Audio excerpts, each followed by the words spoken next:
Or we do anything. Hold on. Before we start. Yeah, take a big swig of the good Swig stuff. it, kid. Chug, chug. Should we shotgun that? I don't know if this is going to show up. No. It'll be fine. Don't kick that way. It'll be fine. Oh, hold on. I'm going to kick it old school. We Kick should. it old school. I don't know how they've been. Yeah. We haven't really had like an intro, so we probably should do some kind of like, hey guys, welcome back.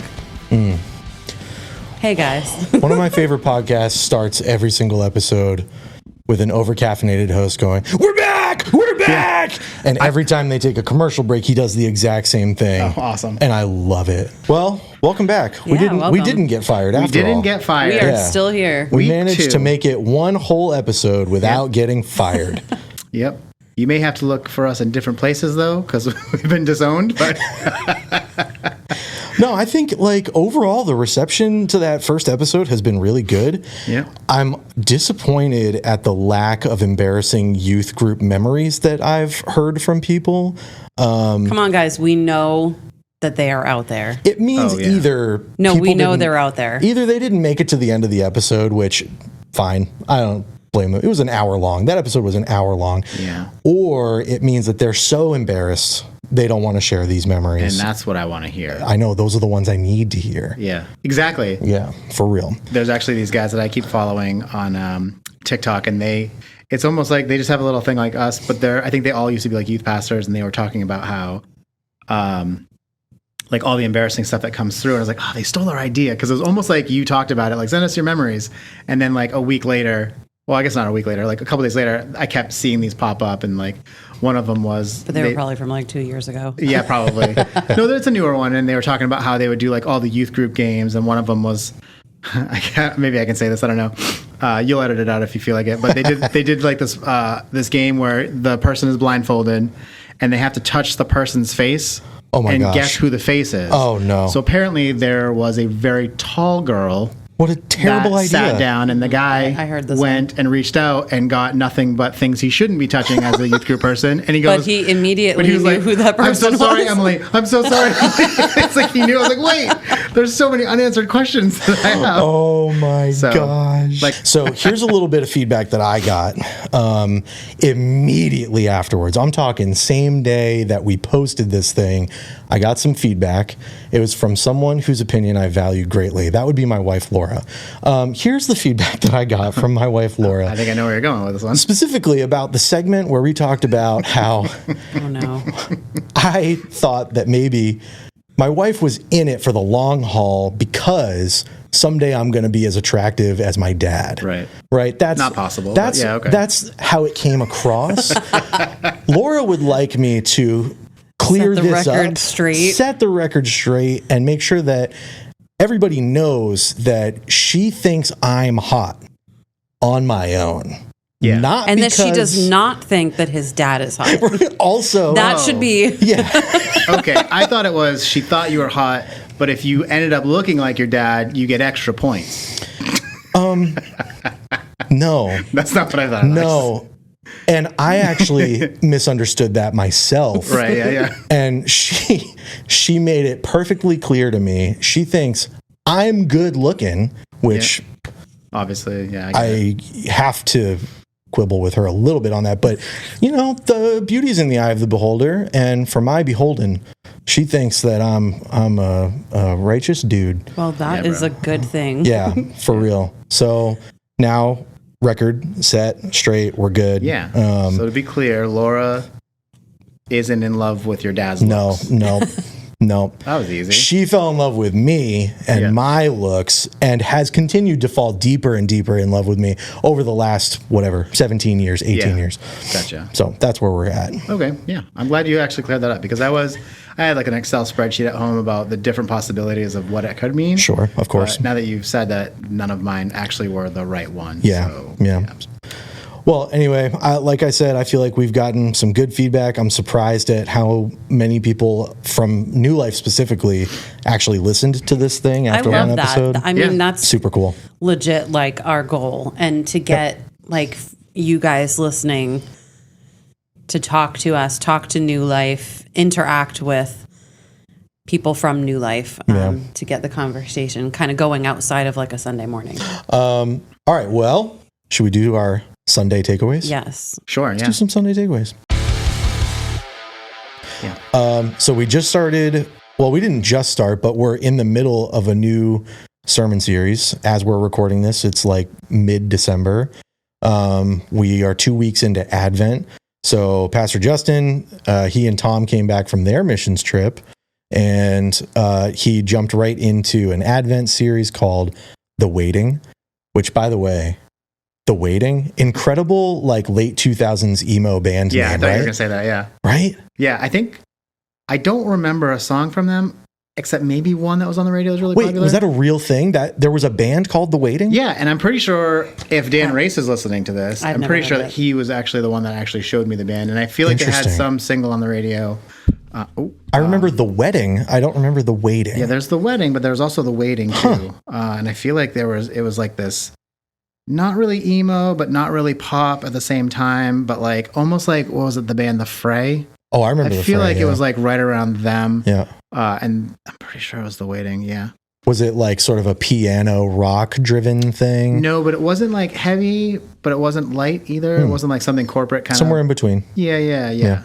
So The Waiting. Yeah. So anyway. Yeah, The Waiting, yeah. So anyway, Pastor Justin, who I don't think ever had an emo phase, he's Probably not. way too emotionally stable to have ever gone through an emo phase. I think this series has been awesome, by the way. Like the first 2 sermons that we've heard have been great. We're due for at least one more. I don't know if he's going to stay with it for Christmas Eve. It seems to make sense that he would. But anyway, so this last sermon was called Ghosted by God. And a fun thing that I got to do when I went live at Church at Home was explain the meaning of the term ghosted, because it occurred to me as I was talking about it, like, some people watching may not actually know what ghosted means. Yeah, it's actually, not that I don't usually listen to it, but I did hear it. And you were talking about it. I was like, oh, this is actually really good for some people that may not know. So, I think that's a definite possibility. Ryan, would you like to tell us what it means to get ghosted? No. No? I don't know. I've never been ghosted. Oh, yes, I have actually. Yeah. No, I think you did it better. I think you can do it better. Okay. The way I explained it was... That's wrong. I'm just kidding. Go, sorry. It was record time. In this modern era where most of our communication is done digitally, texting, Snapchat, whatever, you're sending messages to people, they're corresponding with you, and then all of a sudden they just stop corresponding with you. And you keep checking in and going like, hey, what happened? Where are you? And if they continue to not check in back, they have ghosted you. They've turned into a ghost. Yeah. I do And that's wonder... like hardcore ghosting. That's- Then there's the slow ghosting where like you kind of start to get like shorter answers. Like There's one-word responses. one-word responses. Yeah. Longer times in between Right. any of your answers. Right. Before they just kind of disappear. What was the name for that? Slow ghosting. Slow ghosting, but Justin had another name for it. Did. I think his kids probably told him about it. Yeah, I remember. I don't remember. Carter, help us out. Yeah, dude. Phone in. Quick. If only this was live. Oh, yeah. Shoot. Yeah, I remember him. He said something like that, and I was like, "Oh, I've never heard that before." There are people screaming. There are like Gen Z Oh my kids gosh, it's called plasma screaming ing. at their radio right now. Photoning. Their radio, like they're listening on a radio in their living room by the fire. On AM 960. I love that you have this The like wind. optimism that Gen Z is listening to us Oh, right they now. are. That's our main audience. Yeah. So anyway, getting ghosted by God, that seems like something that would probably be devastating and a major offense for sure. So Justin, like just to very, very, very quickly recap, he was talking about Mary and Martha and Lazarus. Lazarus, they send word to Jesus or whatever. Our brother is dying. And Jesus doesn't show up instantly, which is what they were expecting. So he shows up after 4 days. Lazarus is dead as a doornail, dead and gone, smelling badly, entombed. And they're like, yeah, he stinketh. He stinketh. According to the King James to the version. King James, KJV. look it up. It is for real. He stinketh. Yeah. Mm-hmm. So they of course, Martha confronts Jesus about this, as she would. Now we know this about Martha. She definitely would. I don't really blame her as a Martha myself. And as Mary, she's like, I'm just going to stay here. Mm-hmm. Yeah. So the point that Justin made that stuck with me, that I talked about after on Church at Home too, was he was talking about being a situational atheist, which was a phrase that I had never heard before. And it kind of rocked me because he was talking about theological atheism, where you, in total, do not believe that a God or any God exists, versus situational atheism, which he was saying like is kind of what Martha was experiencing in that moment, where God had worked, she had seen him work through other situations in her life and knew because of this, he is God of the universe. I'm sure of it. But when he, in her eyes, didn't come through the way that she expected him to when Lazarus died, she was like, yeah, you are the God of the universe, but you're not the God of my universe right now. I think Justin said, like, you're the savior of the world, right, but I'm just not sure you're the savior of my world. Yeah. Yeah. And how that is basically a form of situational atheism.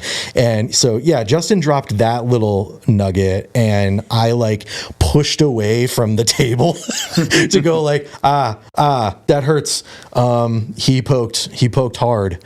Because there are plenty of situations in my life. I've got like a couple right now that were, like health concerns and stuff, like where it's way too easy to not see God in the situation and not see what he's doing and not see the plan and not see like where this is going. And I'm asking for help right now, please. And I'm not getting it right now, please. And I'm feeling like a situational atheist where I'm like, yeah, I know in my heart, God is above all, but I'm not seeing him work in my life right now. Well, and I think that's like to me, the overarching theme of that whole story of Lazarus, right? Like, and we, in that we know Jesus didn't, not care about these people. Like it says in scripture, he loved these people. Like Lazarus was the one that you love, he loved these people. He loved Mary, Martha, Lazarus. And yet in that because he loved them, he said, I'm going to wait. We're going to stay here and we'll go after. And I think that a lot of times for us, like when we're praying for something's going on in our life, we're really expecting, okay, God, I need you to like do this, right? Like I'm hoping, God, that you'll move this thing for me. Like you'll move my situation. You'll change my situation. And like, we're expecting him to answer that prayer in a certain way. And the whole story, I think, of Lazarus proves to us and is there to show us that, God is sometimes going to answer. He's going to answer, whether his answer is a no. And I think that this is where a lot of people get tripped up. Like, well, he didn't answer my prayer. No, he might have answered your prayer. Right. It just might have been a no. Yeah, no is definitely an answer to prayer. No is an answer. Yes. It is an answer. I was actually going to say that, but you stole it from me. Yeah, sorry.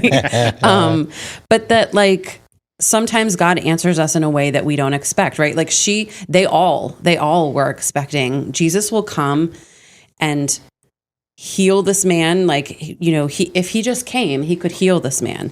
But, and of course, everyone had to go through that whole grieving process because, again, he was dead for 4 days. He's been already entombed. He stinketh. And he stinketh. And, Jesus comes and he's able to do so much more like than they ever really expected. And it was an answer to prayer in a different way that they weren't expecting, but so much better. And I think that happens a lot of times in our lives, in whatever situation it is that we're going through or we're struggling. I know personally I deal with, this year has been just like, not a great year, guys. 2023 has not been a great year for our family. 4 in a row. We're on a streak. Yeah. And, sometimes those things that we're asking God to move, like this has been what I think he's speaking in my own personal life is like, we're always asking God to change the situation. And sometimes we just need to him to change our heart about the situation. Ugh. I know that one's not, that's not an easy one for me. I like where my heart's at. Yeah. It's a little cold. Yeah. And a little hard. And you know what? I'm okay with that. Yeah. Sometimes sometimes God allows us to go through those situations because they will make us into more of the person that he, is wanting to mold us into. Right. And that is kind of an answer to prayer. Of course, God's not always going to swoop in and just save the day. Like ultimately he has saved the day. Right. But, sometimes his answer to prayer may lead you in a different path. I mean, I think of like we talked recently about Job and all of the craziness that Job went through, like everything that he lost. Right. But he gained that back and then some. When God, decided to do, or whatever it was that God decided to do in his life, the same with us. Like he's going to, sometimes that answered prayer or that thing that we're hoping God would do, instead of coming in and walking us through it and healing us in that moment, may turn into, he, instead of healing us of that moment, he literally like brought us back from the dead. And that's a bigger testimony. Yeah, but how much of a baller was Jesus, though, when he's like, yo, I'm going to wait 4 days?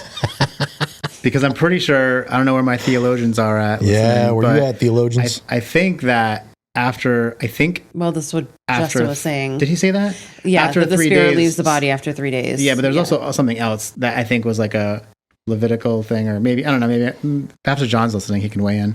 But I think there was something that was supposed to happen after 3 days, and he's like, no, I'm going to wait 4 just to mess with everybody's minds, because that's what Jesus did. He's like, I'm going to hang out with tax collectors and prostitutes, and I'm going to tell you it's okay. I'm going to heal people on the Sabbath. Oh no, look what I did. Yeah. So he was a troublemaker. That's why I kind of like him. Yeah. But that's why you kind of like Jesus. Yeah. Well, one of the reasons, But I will say that this week's sermon is a little difficult for me here because it brought back something that I hadn't thought about since the 80s. So like when I was younger, my mom had bought me these cassettes of Amy Grant telling Bible stories. Nice. And I had such a crush on her.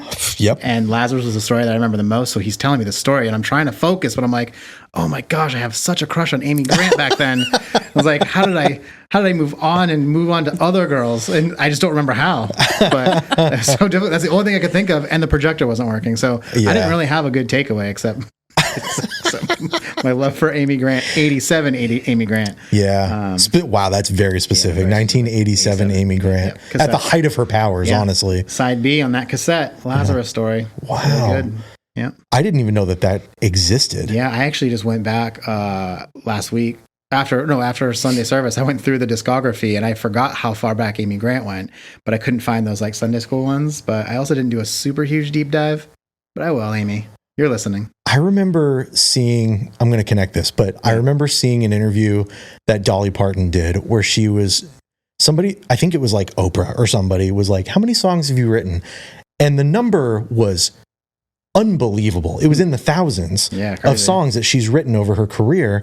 And I remember thinking in the moment, like, how have you never repeated yourself? How have you written all these songs and every one of them is unique and they're all original and like you've made so many different points and also dollars, and that's just wild. Amy Grant is also that same. She's in that same company. Sure. Like, how many songs has she written? How many albums? A lot. It's crazy. She's got I didn't realize how many times she's released an album. Yeah. I actually don't know that many songs by her. I was going to make a Dolly Parton joke, like, working 9 to 3. Like, that was like the first draft. And then it didn't work, so 9 to 4. Yeah. And 9 to 5. 9 to 5 just felt right. Yeah, that felt better, yeah. I feel like, I came into the scene maybe a little late because it was like 90. Oh, baby, 8-ish, baby. yeah. That's when you came in. Yeah. Yeah, Listen, okay. That's really the only like Amy Grant song that I really knew. But Ryan likes to try to stump me, so he'll play music, he'll play a song, and he'll be like, "Who is this?" Amy Grant, you better be listening. Same, and your keyboard is Michael W. Smith. Yeah. Immediately, like, it doesn't matter if I've never heard the song before. I'm like, that's Amy Grant. He's like, how do you know this? I pulled a deep track from Amy Grant from the probably 80. it was early 80s. And I was like, oh, I forgot about this song. And I was like, hey, who's this? And she's like, oh, that's Amy Grant. I was like, you know one song by Amy Grant, the Oh Baby Baby or whatever song it is. And that's the only one you know. And that's, you know who she is from 30 years ago. Yes. That was the same so thing irritating. could be said for Michael W. Smith and Stephen Curtis Chapman. Like if I hear their voice, like I'm immediately going to know. Which is funny because you weren't like, oh, I have an album by any of these people. You have 0 albums from Michael W. Smith. Sorry. Amy Grant. Sorry. S Squared. Sorry. S Squared. Nice. You know, like you don't have any of them, but you're like, oh yeah, I know who it is. Yeah. It's infuriating to me. They have very like unique voices. Yeah. I don't know. To me, Our first dance at our wedding was to a Stephen Curtis Chapman song. Ooh, can we guess? Please do. Was it upbeat or slower? Oh, slower. Yeah. I don't know. Very Saddle reflective. up your horse. Yeah, I was thinking the Great Adventure or whatever. Shoot, was it was not. If Beauty is that I have? Oh, it's Jeff Moore. Jeff Moore and Stephen Curtis Chapman wrote a lot together, but I feel like is it Listen to Our Hearts? No. Oh shoot, then I don't know. Oh, I know 6 songs by that's a him. good And one. not it.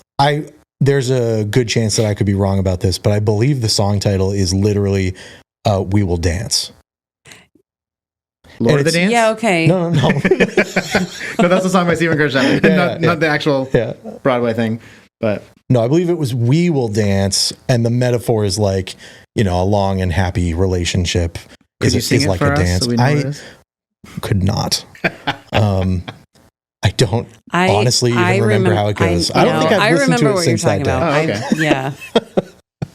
Oh, okay. Okay, so anyway, those were some solid takeaways. Meg, thank you for bringing some wisdom to this Meg. ridiculous party You're that we're definitely having carrying here. this podcast this week. Yeah, for real, which is helpful because we're certainly not going to do it. Oh yeah. No. I'm just here for comedic value or the face.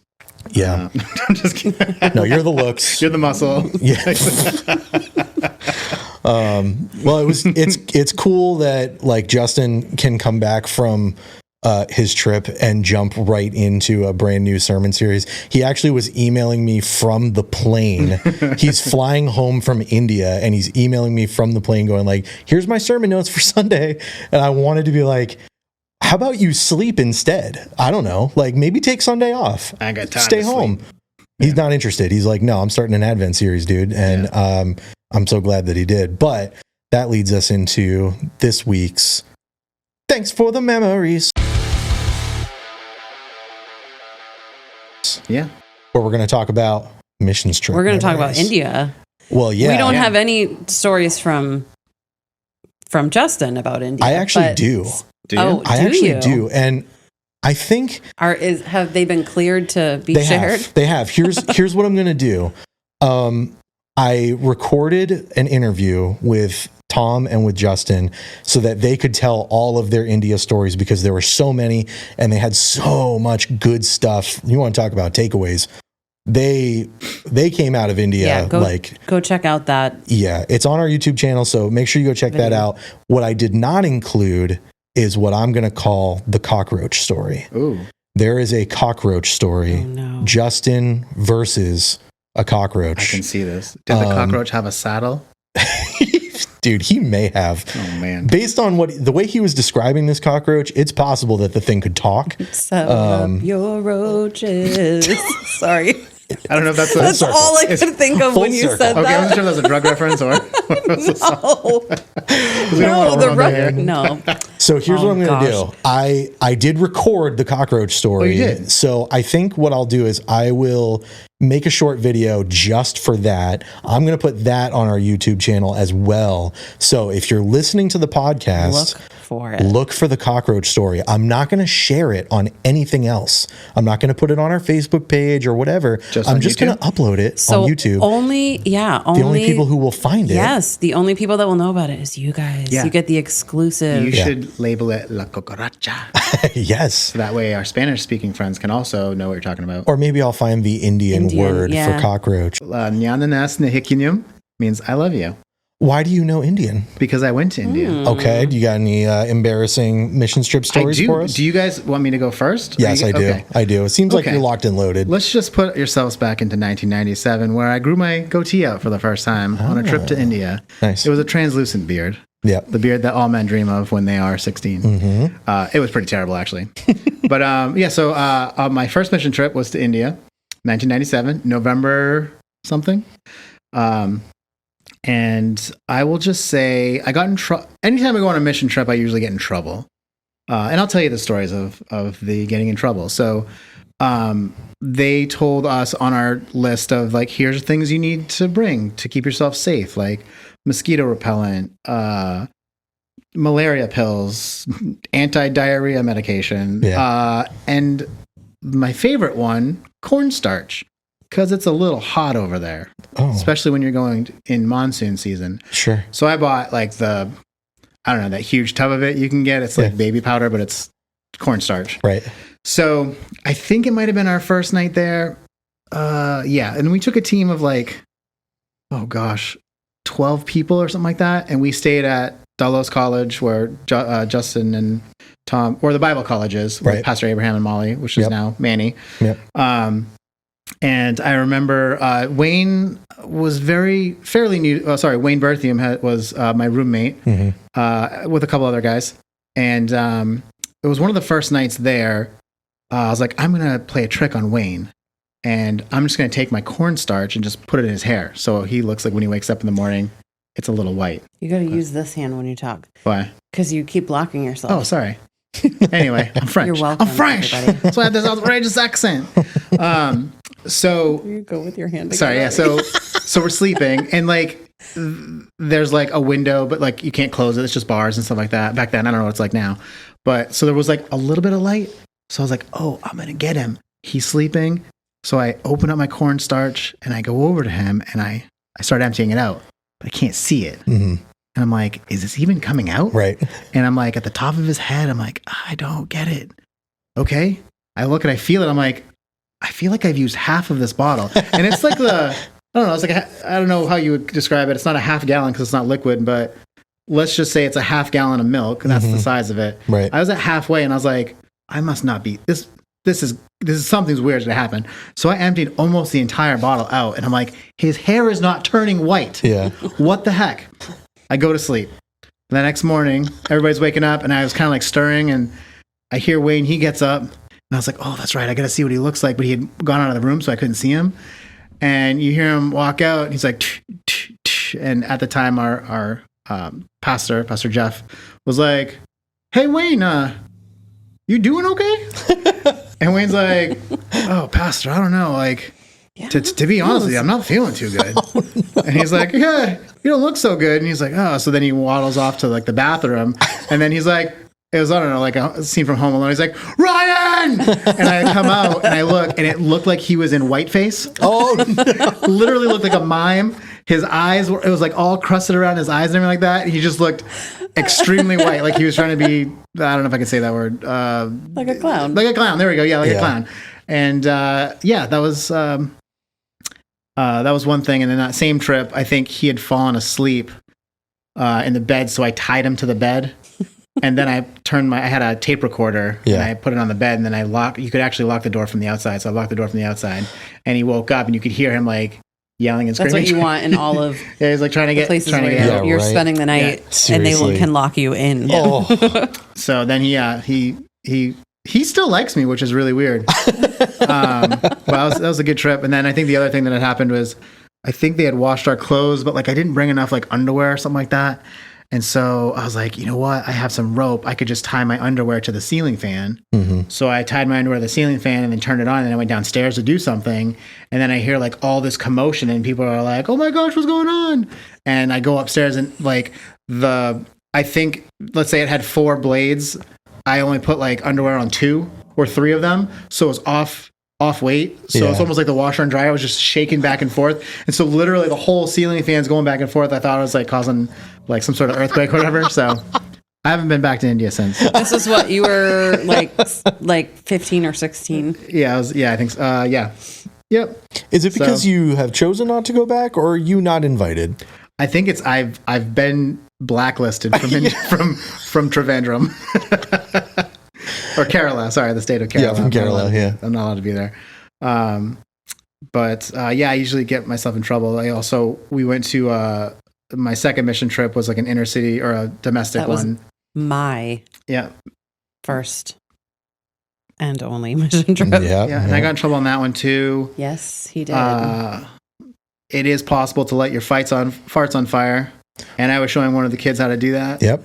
And another kid who didn't like fun told on me. Sure. Yeah, I'd call him out right now, but he's not listening. That's okay. I got in trouble for that. I had to have a talking to, and then we also went to this like roller coaster park.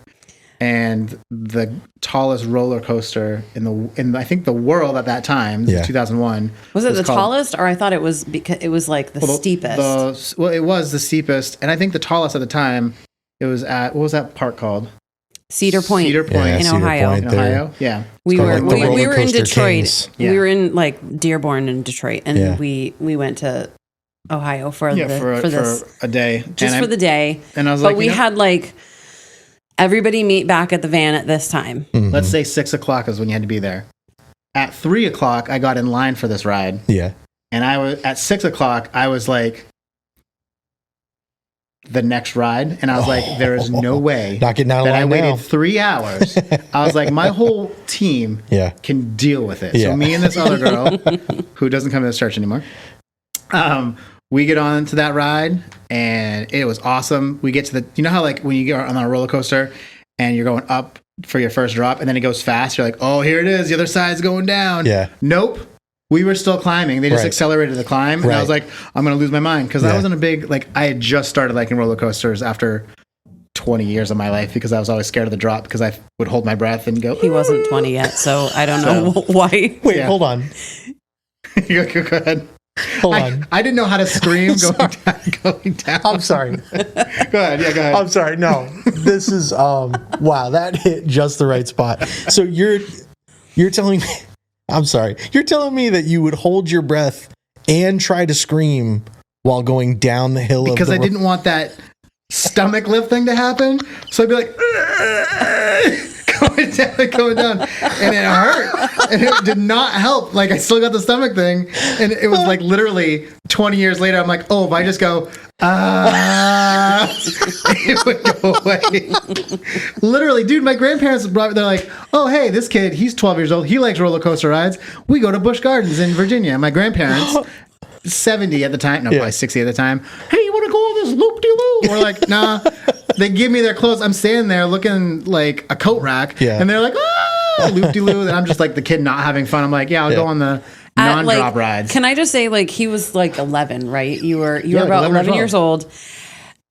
Who here would leave their 11-year-old now at an amusement park and be like, we'll come back to you. We're going to go on the ride. Like, I would not do that. Maybe Funtown. The world was a different, I wouldn't even at Funtown. Maybe Funtown just the world is a different place, man. I think because I've spent like so many countless hours at Funtown in my life. So have I. But if I'm going to get on the Wild Mouse or Crazy Mouse, or I think whatever that thing's called. It's the most terrifying. It's the scariest roller coaster in the world. It is so scary. Yep. It's crazy. Yes, if you're an adult and the cart is like hip high, you feel like every turn is I'm falling out, and they're like hairpin turns. They speed you up through every it. turn you're like, this is where it ends. Yeah, I'm just like, I'm too heavy and I'm going to kill my children. I'll definitely leave Autumn. Like, I'll just be like, you'll be all right. I'm just going to ride this. Ava goes on it with me. So like she laughs. She thinks it's so funny because I'm terrified. Sure. Like she's small. She's small. She fits in this cart, and I'm like way above the cart, and every little hairpin turn, I like one of she just thinks it's so funny because we go and we turn one way and I'm like, Jesus. And then we go the other turn and I'm like, I'm speaking in tongues. Oh God. No, I'm like speaking in tongues because I'm like, this is where it ends. Oh, and well, we did. Hey, they are doing some remodeling, but we lost some light there for a second. Yeah, we're good. I think the audio may have stopped for see how I just did that? It's because it's catching up to show us. Oh, okay. Yeah. So we're good still. That was crazy. Yeah, I feel like I hope I'm not too quiet. You are not too quiet. No, you're okay. Are you sure? I am positive. Yeah, you're that okay. looks good. Okay. You started to tell your story and you like leaned in. I'm like, And I did. I got it real intense. That's okay. You'll mix it down later. It'll be fine. And we're back. we're back. We had a little technical difficulty there. Thanks for to a second. Larry Part 1 Construction. We lost power for a second there. We're back in. Larry can be our sponsor for this episode. Yeah, he is. He's going to sponsor us. He's going to take us on a trip to Funtown. Okay. I don't know. All right. Well, so I've only really gone on one missions trip, and I wouldn't even call it a missions trip really, but when I was just after my freshman year of college, as we've established, I grew up in the Salvation Army. That was my home church. We had a traveling like drama and dance team that would go to all the different Salvation Army camps, and we would also do some street ministry. And so we would travel, and it was a whole summer long thing. So it was a small group. It was just like 10 of us. This is when Laura and I started dating, by the way. We started dating on day 3 of this thing. So it was... Did you know each other before? We knew each other for a year before that. And then we were like, let's see what happens. Yeah. And then on day 3, we were like, we know what's happening. Yeah, we're getting married. This is happening. But anyway, we had made it like halfway through the summer, maybe like 3/4 of the way through the summer. And we're at this beautiful summer camp in upstate New York called Camp Long Point, Shadow Camp Long Point. And we had the best accommodations that we had all summer. We had some like pretty, like rundown camp, bunk bed type of situations all summer. This place, they had some nice guest housing, so it was like a hotel room almost, like turn down service, really beautiful spot on the Finger Lakes, like absolutely gorgeous. Sorry, I said Finger Lakes. Yeah, that's a gross. No, it's from The Office where Jim Carrey. I really got to get to the Finger Lakes. So we're in this beautiful spot, and I got so sick. Once per summer, I get crazy dehydrated. I used to, because I never drank water ever for any reason. Water, people. Yeah, seriously, hydrate or dihydrate, baby. That's the rule now. But back then, like, we weren't carrying water bottles around with us all the time. Like, now it's trendy to have your water bottle on you at all times. Back then, it was like, hopefully there's a water fountain nearby. That's your only source of water. And if there wasn't one, like, you better believe I found a way to have a Mountain Dew on me at all times. Right. So I dehydrate myself. I'm lying in my bed for like 2 days, unable to participate in stuff because I am so sick. And at my darkest point of this dehydration sickness, of my own making, by the way, I'm lying there imagining my goodbyes because I think I'm going to die from whatever this illness is. Yeah. I'm still too dumb to realize that I've just dehydrated myself. Just drink a glass of water. Seriously. Have a Gatorade, like, and get over it. So I'm writing my goodbyes in my head. I'm imagining like a Big Fish scenario where all of my castmates are coming in and they're all like getting their one-on-one like goodbyes with me. And I'm saying like, I love you guys. Thank you for the best summer of my life. It's been great. This is it. Somebody brings me a Gatorade, probably 2 Gatorades. I had those. I slept and I woke up 100% better. Yeah, we're kissing my girlfriend. 100%. Well, not we. Better. I guess I'm kissing my girlfriend. So the embarrassment really for me in this story is like completely internal, because I woke up the next morning going like, wow. I was saying my goodbyes in my head last night, but actually I'm fine. Everything is perfectly fine. Yeah. I just should probably drink some more water. Summertime, man. Yeah. It's bad. So drink your electrolytes. Yeah. Okay, stay hydrated out there. Yep. So my story is not really embarrassing for me, maybe. I don't know. Who's it embarrassing for? No. So so Ryan mentioned already the trip to Detroit. We talked about that. Yep. 2001. Yep, just before 9/11. Yep, before 9/11. And we went out to Detroit. We were staying in Dearborn, and when we went to Cedar Point, so our team consisted of Ryan and myself and both of Ryan's parents and Pastor John and Judy Jones, and her daughter. A couple other people, couple other like teens and stuff. And John was kind of running the trip. So we were at this at Cedar Point, and they have this one ride where it's like a water ride, but you're in a big raft in a circle, and everybody's like strapped to the seats.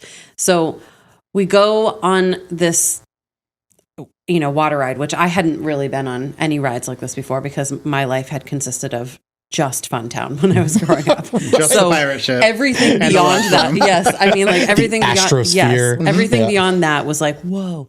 So we're on this thing, and of course, like we're going down this, the whatever river thing, and there's like waterfalls coming and getting you and stuff, and it just kept turning so that like I think I was sitting like next to probably Ryan's mom, who is now my mother-in-law, right, and Pastor John, and the water just every time it would like turn us, so like we ended up under the waterfall. So we finally get off of the raft. Like every time we would hit water, it would hit you guys. Yes. And my dad and I. Oh, hold on. Okay, no, yeah, go because ahead. that comes Sorry, later. So this is my story. Sorry, go ahead. So we get off the ride, and we're walking like away from the ride, but we're like, oh man, Pastor John is like completely soaked, but he has this like one patch on his whole body, on his shirt or something, his left breast pocket. Yes. like on his shirt or something that had like I think it was on his back that didn't get wet. It was probably like the part that was like leaning against a seat or something. Right. It was one spot. So I'm like, oh my gosh, we need to do this again. Like Pastor John, we got to get this one spot wet. So he relents. We go back on it. So again, we're going under these waterfall things, and we keep getting pummeled with all this rain, and like Ryan's sitting there next to his dad on the raft, and they're just laughing bone at us. dry, my friend. No bone water. Dry. And they keep laughing at us every single time, right? Because we can see it happening. We're like, they're going to get it. Here comes the waterfall. It's all them again. So what are the odds? We keep going, and now there's a waterfall, and Ryan and Brian cannot see this waterfall because finally God decided to punish them. It's just like the story Justin was talking about with Elijah. The rain is coming. He finally decided to avenge our side of the raft. And they're sitting there. Now, we had just gone under one waterfall, and we all got pummeled. So these two are like cracking up. Mid-laugh. Literally mid-laugh. When all of a sudden, they're like, ha ha. Deluge. Yes. Best moment ever. I will always remember that. Justice. And that was it. That's the end of the story. No, that was sweet justice is what that was. Totally it was much funnier in person. No, it's okay. It was good. It was still good. That was still good. Yeah. Okay, well, I want to wrap up, and I'm springing this on you. So if I don't think it's going to be too hard, but one thing I would like to do from time to time is something called random Rex. Okay, Rex is short for recommendations. Oh, okay, yeah. Here's what I would like to do. I think that we should each have a completely random recommendation of pop culture, a movie, music, an artist, a TikTok video, whatever, like a recipe or something like that, a random recommendation that we can give to people. And because I'm springing this on you, I'm going to give you a second to think, and I'm going to talk about what mine is. Okay. Because it's the middle of December and it is the Christmas season and Christmas music is everywhere, my random recommendation is going to be the album Sleddon Hill by the band August Burns Red, which, in my humble opinion, is the greatest Christmas album of all time. It's just so stinking good. Instrumental, metal Christmas music, man. It doesn't get any better than that. Non-metal listeners can listen to this and be like, amazing. It's beautiful. And they do. Yeah. My wife listens to it like on purpose without me all the time. Proud dad moment. Ava we just played the game. I was like, hey, what songs are these, you guys? Just to get him to listen to it. And she went aux. She took the aux. She took the aux. I don't know what the reference is. Yeah. And was like, oh yeah, let's get to those songs again. And played them. I was like, yes, Carol of the Bells. Beautiful. Nice. Yeah. So you're talking about the August Burns Red. August Burns Red, Sleddon Hill. Yeah, the Carol of the Bells. Very cool. Yeah, Carol of the Bells rules, man. Yeah, God rest ye merry gentlemen. That one's awesome. Oof. Yeah. So anyway, that's my random recommendation. Yeah, that's a great recommendation. What are yours? On the spot, I'd have to be like Johnny Mathis Christmas album. Ooh. Get it on vinyl. Listen to it. Yeah. Grab some chestnuts and roast them. Absolutely. That's my recommendation. Cool. My recommendation for you all during the Christmas season, if you're a Scrooge like me, is to turn on Spotify and listen to anything but Christmas music. Anything but Christmas music. Whoa. No, I pretty much There's a hot like take. listen in the car when I'm, we've got our daughter that's with us who's like 11, and we've always kept on like K-Love or Air One or something. So Sure. it's clean music. It's some worship stuff, some contemporary Christian. But this time of year, I can't really handle the constant Christmas music. Yeah, like absolutely relentless nature of it. I'm more of like a purist. Like, let's put up the tree and listen to Christmas music like the week before Christmas. I see. Yep. I know that's a very unpopular opinion. No, I don't like Christmas music either. I know. It's specific. I could not listen to the radio right now. No, Give me Billboard's will put top on 40 from 1983. Yeah. Or, like the classics. I will of put Billboard, on. but- I'll just put on like Spotify. I'll go. There's like a couple playlists that I listen to that are great. So if you are looking for a recommendation on what to listen to, and you're on Spotify, I like. There's one called Epic Praise. It's a whole Praise with a Z? No, regular Oh, so praise. not so cool. Okay. It's just a great mix of. It's like a playlist of worship music. But there's also, if you just want to spend time in the Spirit, there's another one called, I think it's like Soaking in His Presence, and it's all instrumental, and it's like one of the songs is like an hour long because it's just instrumental music and stuff. But that's what I listen to now because Nice. I can't handle the Christmas season. Yeah. I thought one I'm of us sorry. was going to I be love nice. Christmas. I thought one of us was going to be nice not that. and try to spotlight our friend's new Christmas song that came out on Spotify. That's a good idea. By Shout him Ricky out. George. Yeah, Ricky George has could this do new one that, that we yeah. know. He's a local artist. Yeah. It's called A Different Kind of Christmas. Check it out on Spotify. Special shout out to the album Yeah. artwork on And the album artwork is done by me. It's very- and AI. And- And it's Yeah. amazing. And you can check that out and just give it a heart. I would. This should all be cut out. And then we send Ricky just the one section. Look what we did for you. And he goes to listen to it just so we get an extra Yeah. listen.